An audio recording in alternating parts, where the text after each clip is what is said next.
नमस्कार मित्रांनो. शेळीपालन चाऱ्याबद्दल माहिती देताना आणखी एकदा हे सांगावंसं वाटतं की आम्ही अशा प्रकारे इथे हा केलेला आहे मेथी घास. मेथी घास हा अगदी सेम टू सेम मेथी जे आपण भाजीपाल्यामध्ये वापरतो ना, अगदी सेम त्याच्यासारखं दिसतं आहे. तो जवळपास हा 4 ते 5 गुंठे किंवा 10 गुंठ्याचा मेथी घास असेल आणि ह्या मेथी घासची वाढ एकदम खूप फास्ट होते. तर हा जो मेथी घास ज्यावेळेस तुम्ही लहान करडांना वगैरे देता ना, त्यावेळेस ते खूप आवडीने खातात आणि त्याचा एक रिझल्ट पण खूप चांगला मिळतो. हा मेथी घास तुम्ही चाऱ्यामध्ये पण मिक्स वगैरे करून टाकू शकता आणि हा मेथी घास शक्यतो शेडच्या शेजारी वगैरेच लावा, जेणेकरून जास्त डिमांड राहील आणि तुम्हाला लवकर नेता वगैरे पण आणता येईल. तर एका साईडला हा चारा कट केलेला आहे, एका साईडला आलेला आहे.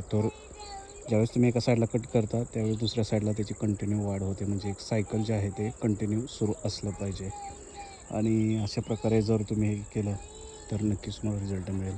याला जास्त पाणी लागत नाही.